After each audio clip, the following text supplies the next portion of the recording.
Nous allons poursuivre le processus de revue avec l'objectif pédagogique numéro 2 qui est d'identifier les différents rôles et responsabilités d'une revue formelle.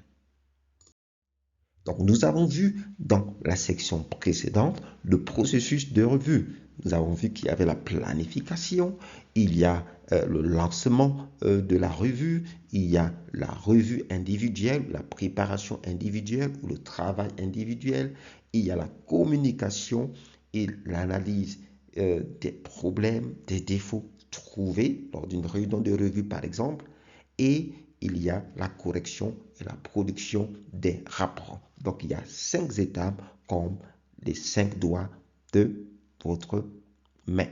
Maintenant, nous avons ces étapes. Mais qui en est responsable? Qui participe à quelles étapes? Quels sont leurs rôles? Quelles sont leurs responsabilités? Comment sont-ils appelés? Donc, une des choses importantes qu'il faut comprendre déjà ici, avant d'aborder cette partie, c'est qu'on va parler de rôle. Le rôle, il ne s'agit pas d'un métier. D'accord? Un rôle, c'est un rôle qui peut être endossé avec une personne qui a un métier différent dans l'équipe de développement.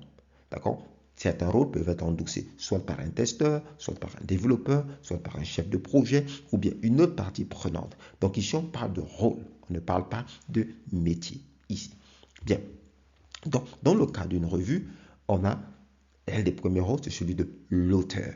Donc, c'est un produit d'activité, n'est-ce pas, qu'on va analyser, qu'on va revoir. Et bien, ce produit d'activité a été créé par une personne. Mais ce n'est pas une équipe, mais il y a généralement un responsable. Sur un produit d'activité bien défini, généralement, il y a l'auteur de la revue et parfois même un tableau qui va avoir des différentes révisions que ce document a subi et qui a fait ces révisions éventuellement pour certains documents. Voilà, pas pour tous. Mais donc, il y a l'auteur, c'est celui qui a créé le produit d'activité revue. Et c'est éventuellement, comme on a vu, à la 5e étape, d'accord, du processus de revue, il y a des corrections possibles. Donc, l'auteur peut être celui c'est un cas qui va aussi être chargé de la correction des défauts qu'il va trouver sur son produit d'activité. Ensuite, nous avons le manager. Attention, il y aura une différence entre le manager et le responsable de la revue.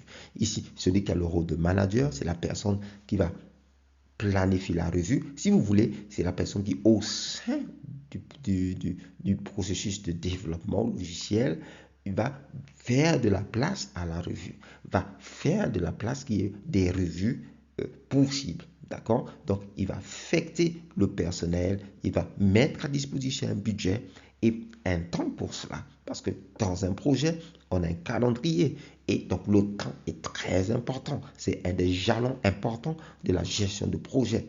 Comprenez? Donc, ce qui va être important ici, donc c'est pouvoir, donc le manager va affecter le personnel et ensuite il va aussi vérifier le rapport coût-efficacité. Est-ce que la revue a rapporté quelque chose à la fin? Est-ce que c'est intéressant de continuer à faire des revues, etc. Et mettre en œuvre les mesures appropriées. Ça, c'est le manager. C'est un rôle. Okay? Et l'autre rôle, c'est celui de facilitateur, on l'appelle aussi le modérateur. Vous imaginez, lorsqu'on a une revue, il y a des experts, il y a des spécialistes, il y a des gens d'opinions différents, il y a des gens de cultures différentes, d'arrière-plans différents, d'expériences différentes, etc.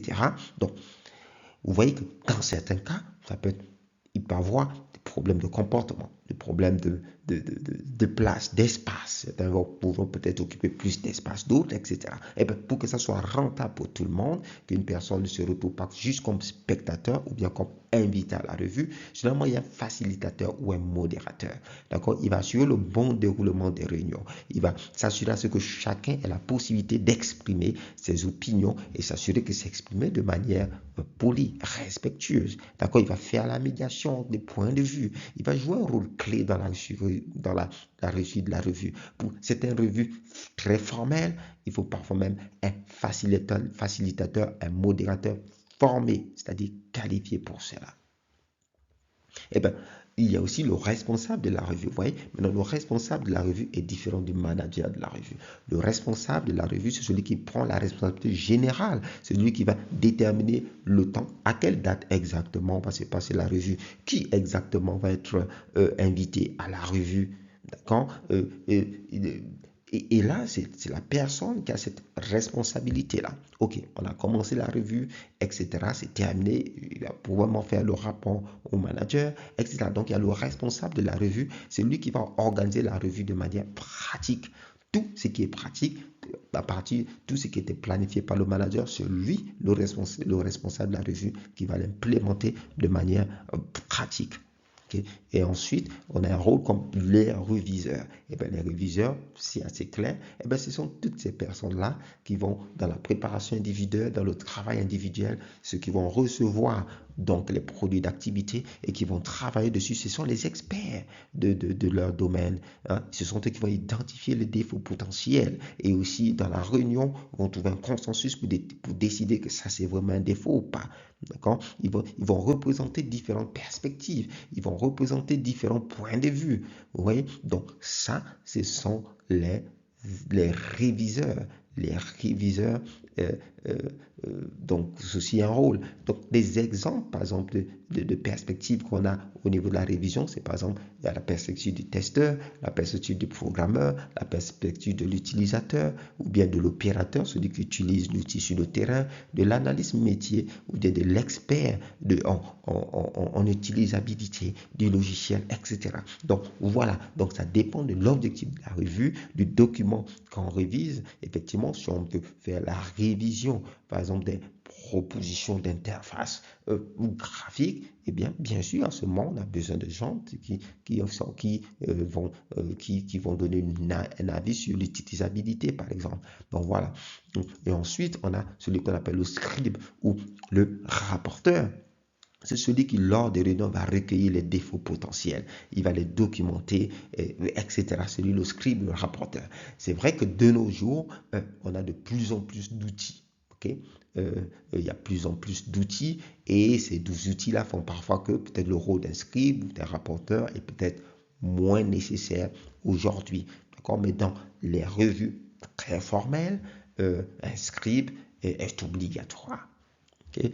Et il faut aussi comprendre qu'aujourd'hui, avec l'évolution des méthodes, l'évolution des pratiques, etc., il peut y avoir des personnes qui vont jouer plusieurs rôles, des rôles différents. Et parfois même ces rôles sont définis de manière particulière dans un contexte défini pour une revue particulière. Donc, vous pouvez être dans une entreprise, vous n'avez peut-être pas c'est carré comme ici, mais j'ai une définition peut-être un peu plus élargie des rôles, ou peut-être, pourquoi pas, il peut y avoir d'autres rôles, mais le plus important, c'est de comprendre, voilà, après le but de chaque rôle, l'endosser, si on vous le dit, ou bien savoir le rôle du collègue dans la revue. Mais voilà, je vous invite éventuellement, si vous êtes dans une entreprise, à chercher à faire cette expérience-là, de faire partie d'une revue et de développer cette compétence. Voilà, pour tous vos besoins en formateur, en formation ou en matériel de formation, n'hésitez pas à contacter Epignosis Center. Nous faisons aussi des analyses, des audits, des inspections de processus donc de test pour vous aider à monter donc en qualité dans votre équipe ou bien dans votre organisation, notamment avec le TMMI par exemple. Bon, voilà, donc n'hésitez pas à prendre contact avec nous. On se voit dans la prochaine section. Nous allons voir les types de revues.